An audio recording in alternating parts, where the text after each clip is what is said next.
Eccoci, here we are. We are live again con te Gnomo e con voi everyone. Con voi. All right.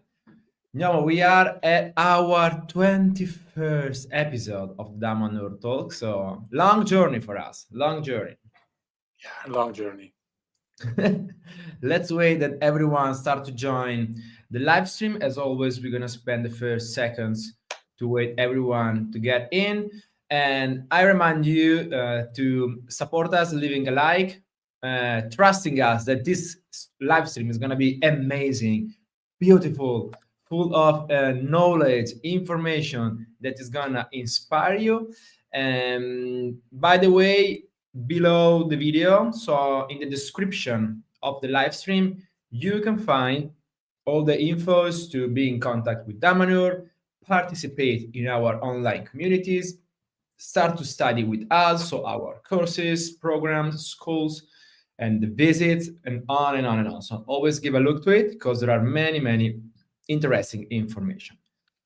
Okay, so today we do have an interesting question to face together.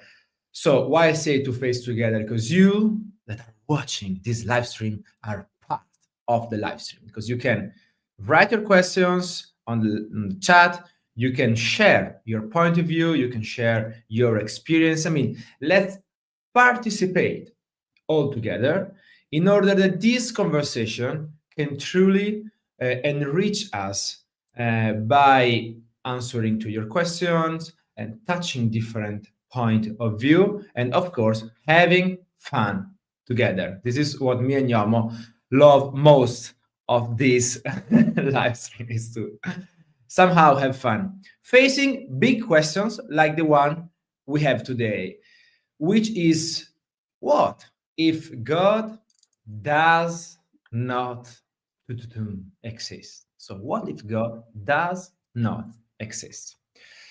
That's the big question that we have. And I think that a good point to start into this topic is first to ask to Gnomo to help all of us at least to better understand on the very beginning of this journey, when we say God, in Damanhur at least, what do we mean? Because it's a concept that can take a lot of meaning.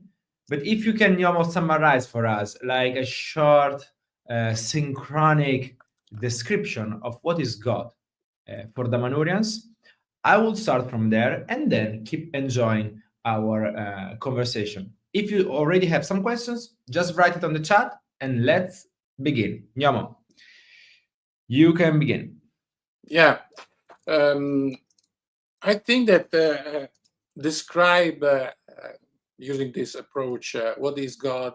It's quite simple. In terms of God is the unity and the totality, is the one. So God is the idea of to be complete, of to be united, of to collect together all the different point of view of our life. We start from the idea in the Damanhurian model that this universe is made by diversity. It's made by many different point of view, many different approaches, many distances in time, in space. So nothing can be completely and totally united inside this universe. There is always division. There is always diversity. So from this approach, it seems like that these complexity, this union, this amount of God is not, sorry, this amount of different point of view of the universe is not reachable until we are inside the system. So from this point of view, maybe we can say God doesn't exist inside the system, inside the universe. start to exist in the moment when we are able to go beyond this system. And that's why in all the different cultures all around the planet, we always have a threshold. We have a sort of, paradise or a place where we can experience a different relationship with this universe, with this system. It's only some seed to put on the table talking about Yeah, this. yeah. And I think that the following question, which is a question that I ask to all of you. So just if you are from your smartphone, be there, and if you are from your computer, just be ready to answer in the live chat. And Yom, of course, you can answer here. But what's your opinion? I mean, why we, as humanity, we felt the need to create the idea of a god? I mean, why we had that need? And I'm asking to all of you, why do you think in your personal life or in general in your society, wherever you are living, why do you think we need a God in our life? Why we have to create God? Just write a simple sentence so that we can see together and discuss it together, and that can help us to have more information and enrich this conversation. And Nyamo, what do you think? Why we had this impulse to create such a thing like a god? Yes. First of all, we have to notice that studying all the different cultures, all the different traditions, all the different people of all around the planet, for the entire history of humankind, every people, every culture, every civilization had the need to create gods, had the need to pray some god. So why all around the planet, in all the different ages, in all the different cultures, blah, blah, blah, we had the need to create God?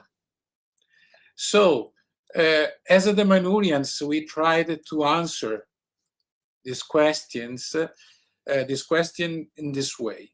We believe that this need is because we are a God that lost the memory to be divine.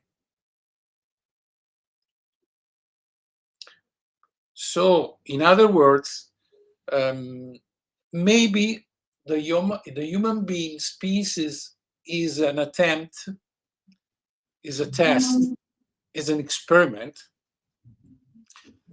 in order to understand what happened if a god enter into a system that is divided, where God cannot be expressed in all his own power, with the goal, with the mission to come back, to lost yourself as a god in order to reconquer yourself as a god. Seems like absurd. It's like, to try to destroy a chair in order to rebuild a chair. But we know that, for example, entering in this example, deeply in this example, there is a very interesting procedure, very interesting art in Japan, where the people, they take the broken cups and they refix the broken cups with gold, with creating a sort of a new life for the broken cup. This kind of meditation seems like God that enter into the universe, it's broken as a cup, and become many creatures, many point of view, many experiences. And when he reconnect himself again in the cup is a cup with a plus. Okay? It's not anymore only a cup. It's a cup with a plus. So maybe is an attempt to add a plus to God. Someone, yeah, Gnomo, it's very clear, and thank you. I just take some of the sentence that I see here in the comments. which maybe give us help us to go also in different perspective. Like Nicole is saying, to not have to take responsibility for our own lives, action, and etc. So let's take this sentence, for example, which gives, let's say, a perception of a God that somehow it's it's more close maybe to the perspective of our religion. We tell you that in any case, God will decide what you will do, where you will end, who you are, what's going to happen. So, Gnomo, this, let's say, kind of God or perception of God, can you tell us more? And was it helpful to have it? Is it something that we do really need? Is this that what we are talking about? Or let us Yes, better understand. Yeah. this approach, this answer is related with the idea of free will. So, what is the relationship between free will and God? Because if there is a God, in some way, there is someone that has the full responsibility. And so we are only, a player of the game, but someone is moving every one of us. This is the idea. Okay. We believe that this is not the real situation of our species. Because if you look at, again, looking at the different traditions, if you really read the books, the secret books, the different traditions, the different stories about gods, the Greek tradition, the Vedan tradition, the Indian tradition, and so on, there is always a very, very interesting situation. Let's take the example of Krishna and Arjuna in the Vedanta. Krishna, I want to talk about a very specific story, the Bhagavad Gita. The Bhagavad Gita is it's like a Hollywood movie. There is a battle. Okay, there are two armies, one in front of the other.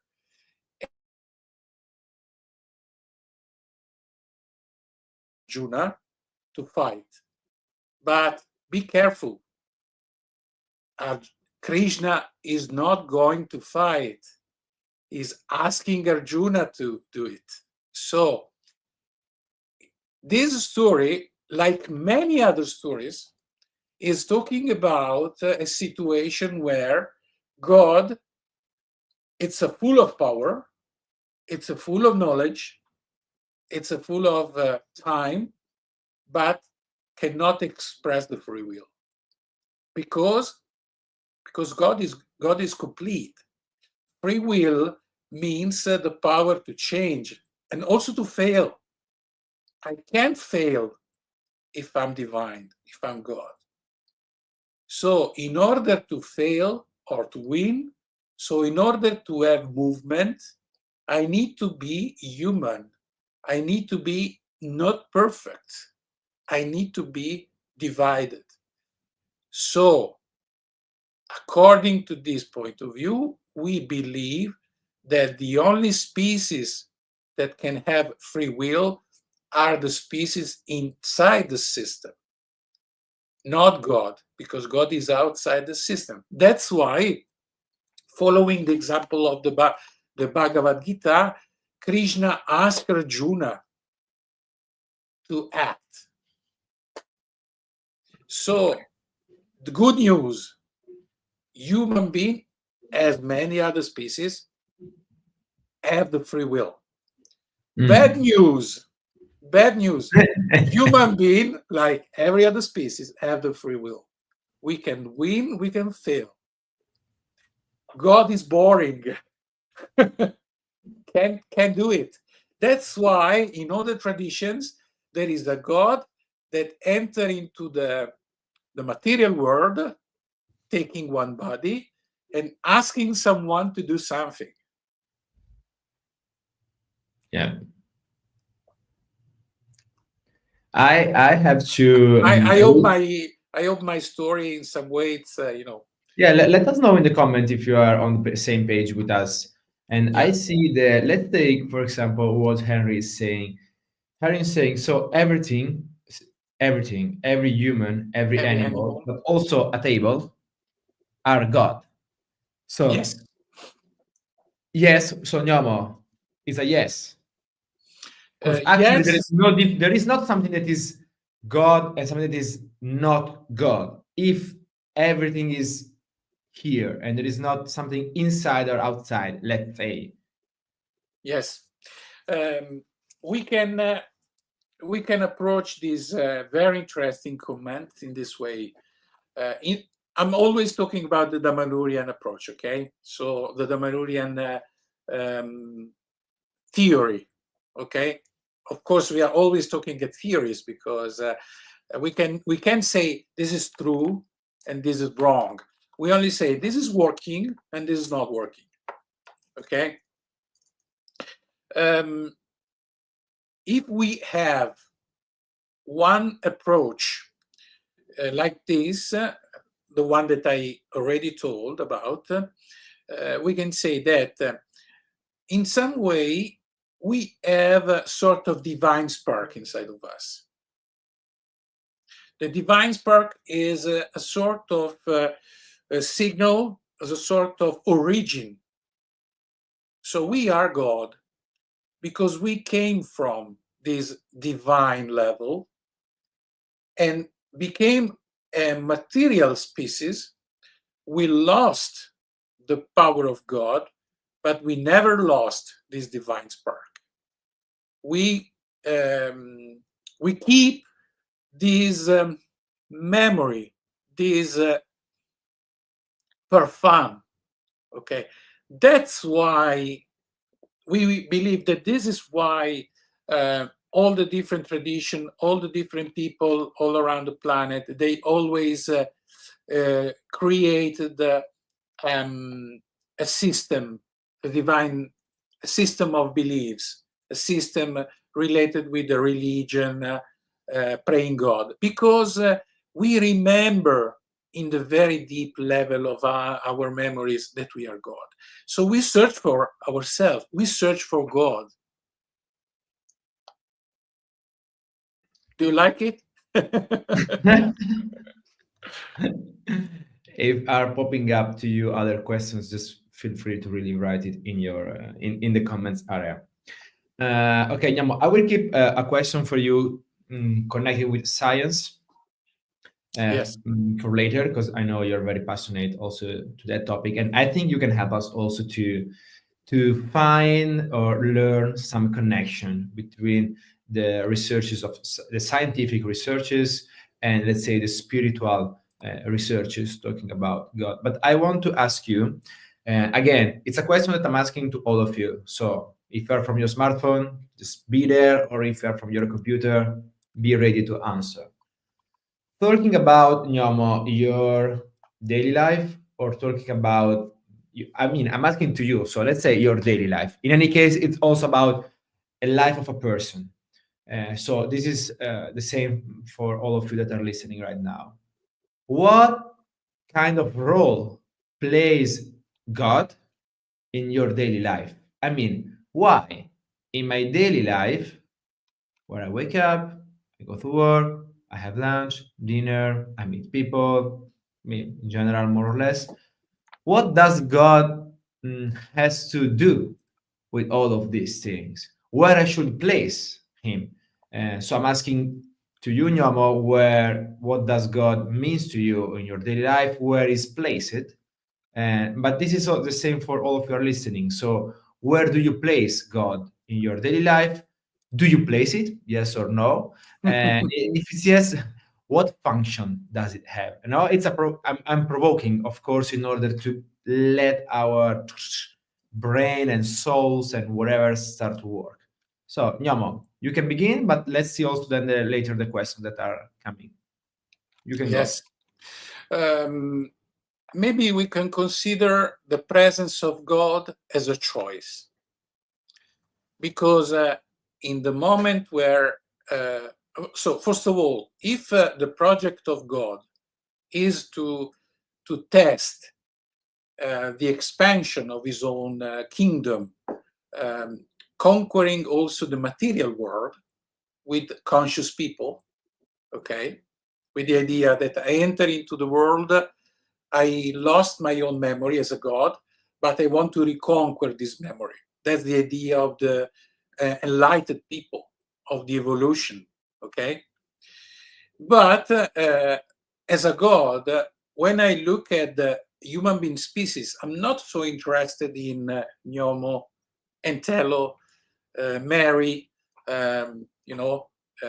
Pavlov, and so on. I'm interested in the evolution of the species. So I'm not taking care about the one person. I'm taking care about the project of the species. Some one of us, it's lost, because for the entire life will not need to search for something more than this. And someone is, at the contrary, someone is really, really triggered by the idea to enlighten themselves, to evolve. It's not necessary that 1 billion people, they will be enlightened. Only few people, they can be enlightened.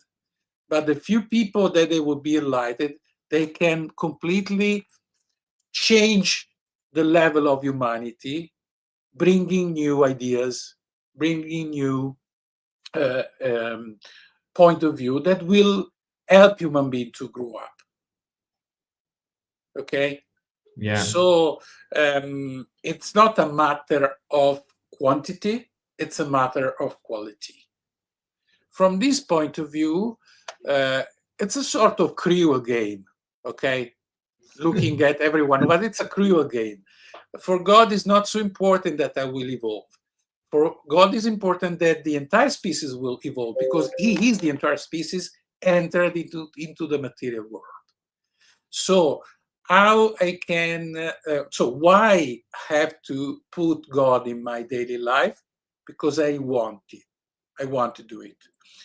Because the free will is the drop that make the quality in my life. Every time I use my free will, I'm using a divine power. That's why it's important that God is part of your daily life, because you choose, you choose it, and that's why it's dangerous. From our point of view, it's dangerous, the approach of the religions. The religions, they almost try to push you to do something. You have to do it, or you will go in trouble. It's a sin, okay? In this way, the free will is in danger. Everything you do must be your own original will. That's why my evolution will be effective, because I'm expressing my own free will. It's not something that someone pushed me to do. Okay? Yeah, it's clear. I mean, I think we have to point out the through this conversation, we are saying that the concept of free will and the concept of God can coexist, at least for our perspective. Because sometimes the Yes. free will and the God existence are a conflict for some people, from some beliefs, from certain perspective. But what we are just saying right now is that the concept of God existing and the concept of free will can coexist, which Yes. actually using the free will is a way to express my divine potential. So we are kind of integrating these two concepts. Right, Nyomo? Right, correct. In other words, in a nutshell, we can say that because God is so complex, this system must be complex, must be Mhm. layered with many, many different layers. So the divine spark we have inside is an observer. It's waiting for our reawakening, but can't enter it into the game, pushing us to do it. Okay, because we have to prove to ourselves that we are divine. But in the moment where we really choose to be divine, God will help you. So your divine part will help you to do it because you chosen. It's original. It's a genuine, your will, and can be supported. Yeah, It's like a parent that is waiting for the children that achieve a certain step. Is not pushing the children to achieve that step, because if you push your children to achieve the step, this will be not effective. It's only an imposition. But when you will achieve this level, you'll support the children to increase, to trigger the tendency. Okay? That's the game between my divine level and my human level. The level where I fail, where I win, and the level where I'm a sage, a silent sage, who's observing myself, waiting for the moment where I will understand and I will do a step. okay. And do you think, Am I clear? Am I clear, Entello? to me, yes. To me, yes. But yeah, let us know in the comment if you are on the same page with us or we are completely somewhere else. So yeah, help us. I just see a comment of Peaceful Penguin that is following us saying, yeah, free will and consequences. So the free will within the limitation of laws of the universe, of laws of life. So let's touch this topic of the laws of the universe and life again, talking about now the universe. So we are inside this big thing, which we know what it is more or less. There are some planets, stars, maybe there are other beings somewhere else. And how could we relate to all of these massive things around us as God? How can we start to know and explore the universe, Gnomo, from your point of view, using this sacred perspective of life? How could we be in touch with all these amazing things using the perspective of a God that is existing? So it's not a God in the clouds playing with his friends, but maybe we're talking more about a feeling, a sensation that there is something that goes beyond, or which is interconnecting everything. So actually we are God and God is us. So there is not a God somewhere, but actually we're kind of the same thing. What do you think about it? Yes.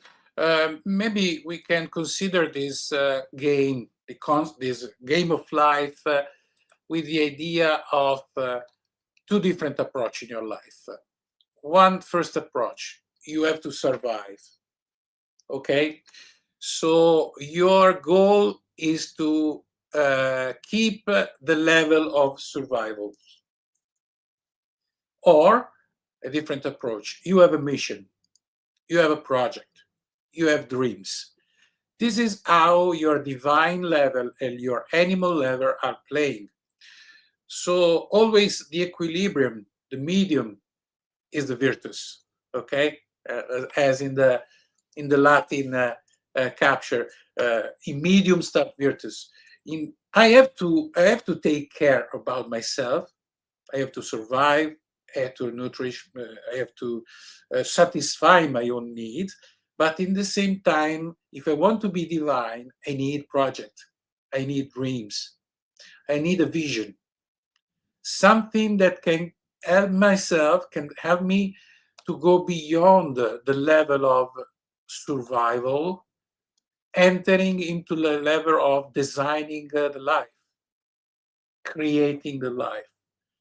And with like someone that, who was the Peaceful Penguin. So the will, the free will within the limitation of laws. So we have laws inside the system. We have regulations. We have limits. we have boundaries. We have to play inside those boundaries to evolve. You say it's a complicated game. Of course, because we want to become God again. So it's complex. It's a complex game. We have to win and lose. So we have to constantly play in the breathing of life, expanding, contracting, reaching something, losing something. We have to die to reborn. And in this rhythm, in this constant oscillation, we can achieve a new level and at a certain moment also go beyond the laws and the limitation. I want to give you an example. Imagine to have a rock. You have a rock of 60 kilos using the European measure kilos. You have 60 kilos of a rock. This rock can only roll down, can only take the sun, take the rain, take the snow, be cold, be warm, so can only stay, is still. That's the limitation, the boundaries of the rock. Okay? But this is not the only possible evolution of the rock. It's only a step, because the rock can be destroyed by the sun and the cold, can become dust.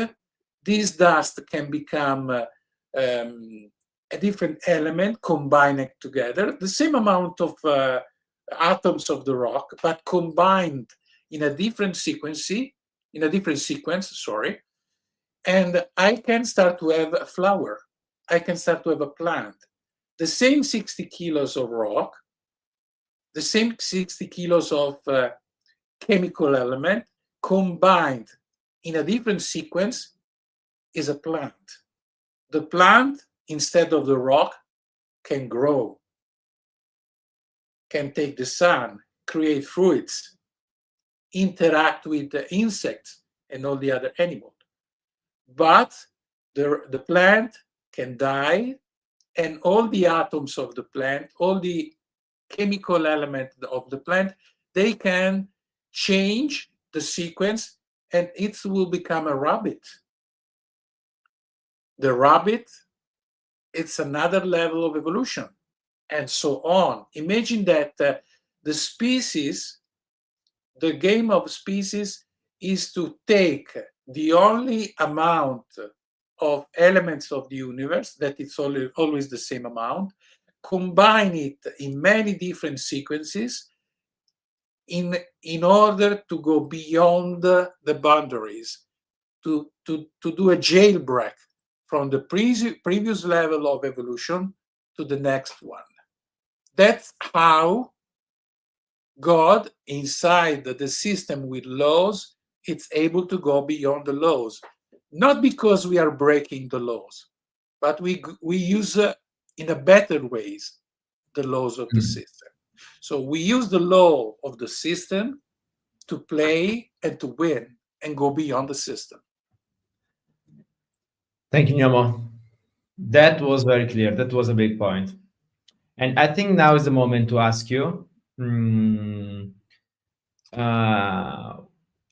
let's put it like this. Can the science explain what we are saying? Or maybe better, how science is explaining what we are just saying right now? I mean, can you help us giving some simple examples that maybe we can deepen in other podcasts or maybe with other research? How science is explaining this concept, if yes or no, in order to, let's say, reach and expand our consciousness about this, let's say, spiritual or mystic conversation, to see if where is the science into this research. Okay. First of all, the science is still very focused on the material level. So when we talk about science, we are not talking about subtle energies, soul, okay? this is matter of the church for a scientist, usually. But what happened in the last 100 years was that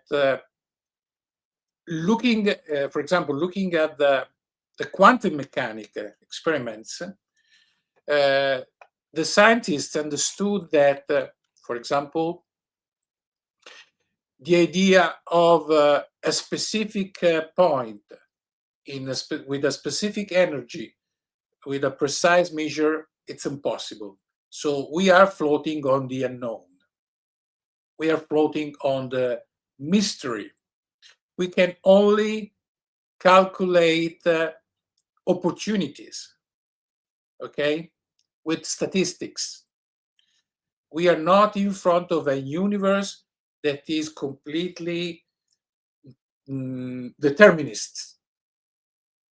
It's not a finished system where everything is clear, and with an equation, sooner or later we will understand everything. There is a certain amount of unknown, of mystery, that is at the base of this system. And that's why today many scientists, they went beyond the idea of science, entering into the idea of mystics. They become more sensitive to for example, to the Eastern tradition of mystics like Tao, like the Vedanta, where this approach of combining together science and spirituality, it's normal, it's usual. So from my point of view, in a nutshell, to answer your question, today we are closer to a moment where science will meet the mystical world, stopping to fight against the two different ideas, and maybe starting together to combine a new kind of idea of the world, where science and mystery and mystical approach or shamanic approach, they can stay in the same house, okay, combined together. Yeah, I think we all hope so, because we can. I mean, of we course, can. because the idea to divide and to fight, it's a very lower level of evolution. Yeah. To cooperate, it's better. I'm not talking about sort of religious or cultural idea. I'm talking about scientific researches. I want to go deeper into this aspect. Today, many anthropologists, combining together the huge amount of data they have found from the research of Neanderthal species, Homo erectus species, and so on. So rebuilding the story of the last 2 million of years of our species, they understood that there was only one approach, only one behavior that helped human being to evolve in the last 2 million years. Not the selfishness, but the need to cooperate. So, in a nutshell, what they understood from the research of the anthropologists and the archaeologists is that every time human beings found a way to cooperate, they went to a new step. Every time they only went to selfishness, they destroyed themselves. So to cooperate is better. I truly believe in that. Truly, profoundly believe in that. Me too. This is the era of communities and collaboration. I mean, there is really no proof that fighting each other, doing wars, and has ever bring anything positive to humanity. So yeah, it's something related with tests and researchers that they proved that it's better, it's working well. Yeah. So it's not a matter of morals. Morals, yeah, something, yeah, got it. It's very complete. It's technical. It's technical. Gnomo, at this point of our conversation, so in order to go to an end, I want to ask you to help us feel and understand, but I will give more importance to feel somehow with your words, with your emotion, uh, the importance of what we just say today, of, let's say, of when we talk about God, the meaning of the universe, mysteries also, because most of these topics are part of what we can call mysteries, because there is no, let's say, such a proof of all these things. There is a huge research made from native people, from philosophers, from different cultures, and from religions, from humans. But nowadays, in the current situation of humanity where we are right now, uh, how can this conversation, God and universe, mysteries, all these amazing things, all these feelings, can, in your opinion, help us? Can, in your opinion, be something that is pushing us on what you just said? So, evolution, cooperation, and so on. What we could use to remind ourselves in the daily life that that's the thing. That's the thing. Like, it should be like an easy sentence or an easy concept or a story that you want to share or a message. What would be that thing that can help us to remind all the beautiful things that we just said? Yes, I think that first of all, we have to keep this idea that instead to believe in a religion, we have to believe in the religious nature of human being.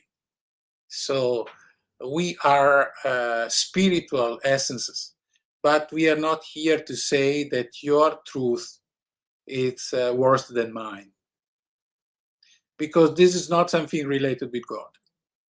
So diversity is the real value. If every day we take care about the diversity and we appreciate the diversity, we can do something very practical in the daily life to go closer to God. Because God is a huge amount of diversity. Thank you, Nyomo. And I think that nowadays, educate ourselves to see diversity as something precious, something amazing that is bringing richness, and which is not an obstacle, which is not something to avoid, but diversity can be something that can really bring beauty and positive power, positive energies to humanity. Let's say increasing the amount of diversity, richness, and on and on and on. I mean, even if we look at nature, there is a lot of diversity, and when we are losing diversity inside nature, we are talking about, oh my God, species are dying, nature is going to die, and so on. So it's something always kind of bad. So thank you for your message and thank you for what you just shared. Do you feel you want to add something more, or that was the thing? I think we say everything. We touch very well this the spectrum of the different topic. Maybe my last sentence can be that of course we forgot to be God, but if we are able to look at the silent inside of us, we'll find again God. We only have to keep to search. Never stop to do researches. Thank you, Nyomo. And You're welcome. I think that this kind of topic could require 100 live stream like this one, so we could keep on talking. And this is what we're gonna do. So next month we will be together again, Saturday at 6 p.m., the first Saturday, hopefully, of the month. And really, thank you, Gnomo, and thank to all of You're you that welcome. are spending time with us. Our suggestion is always to invite your friends and share, of course, if you like it. If you have enjoyed this time together, just share it, because this can help us to reach more people and contain more diversity, and somehow empower this digital and physical environment we are creating of researchers, people that love to question life, people that love to study, to live a different lifestyle, and to research on and on and on and on. So feel free to do it. Actually, you are helping us. Leave a like to this video and go to the description to find the way to connect with Damanhur as you like, from courses to visits to the missions to our community and all to the past videos and live stream that you can find, because here on YouTube there is a big playlist of the past 20 episodes that we have done, which we kindly and deeply suggest you to look at it, because there are amazing, amazing conversation, information, inspiration, and on and on. Nyamo, thank you so much, and thank you to all of you, and let's meet the next month. Bye bye. Convoy! Bye Convoy. bye! Convoy, convoy!